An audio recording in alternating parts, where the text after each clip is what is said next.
मी मुख्यमंत्री बनणार हे कधी स्वप्नातही विचार केला नव्हता, मात्र हे केवळ संविधानामुळे शक्य झाले. देवेंद्र फडणवीसांची प्रतिक्रिया. खुलाशाची वाट पहा, लवकरच खरा चेहरा पाहूया. हे मैदान पूर्णपणे प्रत्येक मुंबईकरांचं आहे, कोणा एका व्यक्तीचं नाही. तिरंगा आंदोलनावरून राहुल कनाल यांचा इशारा.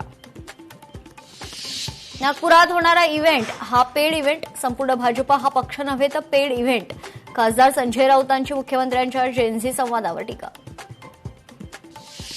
बाळासाहेबांचे विचार गोठवणाऱ्यांनी आता चिन्ह गोठवण्याची मागणी करणं दुर्दैवी. आम्हाला पुन्हा शिंदेंना मुख्यमंत्रीपदी पाहायचे. शिवसेनेच्या मनीषा कायंदे यांचं विधान.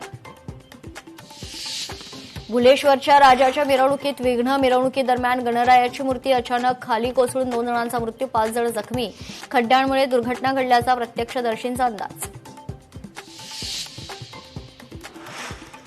उपमुख्यमंत्री एकनाथ शिंदे यांच्याकडून शिक्षण विभागाचा आढावा. महाराष्ट्राच्या शिक्षण व्यवस्थेत परिवर्तनासाठी मिशन मोडवर काम करा. उपमुख्यमंत्री एकनाथ शिंदे यांचे निर्देश.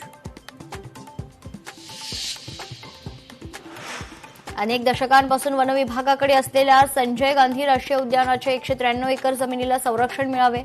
सेव्ह एसजेएनपी गटाची वनमंत्र्यांकडे मागणी. रस्ते आणि उद्यानांसाठी वनजमिनीचं हस्तांतरण ही एक फसवणूक. वनमंत्री गणेश नाईकांचं वक्तव्य. टीडीआर प्रकरणी मंत्र्यांचे एकमेकांवर आरोप, मात्र ठाणेकरांवर कोट्यवधींच्या टीडीआरचा भार. ठाणेकरांच्या प्रश्नांवर मुख्यमंत्री गप्प का?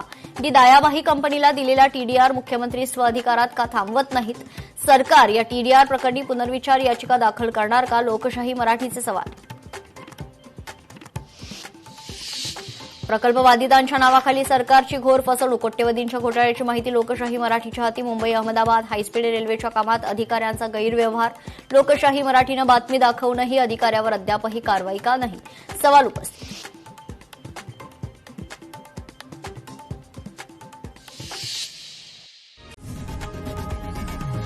लोकशाही मराठी ऐका, पहा, जागरूक रहा.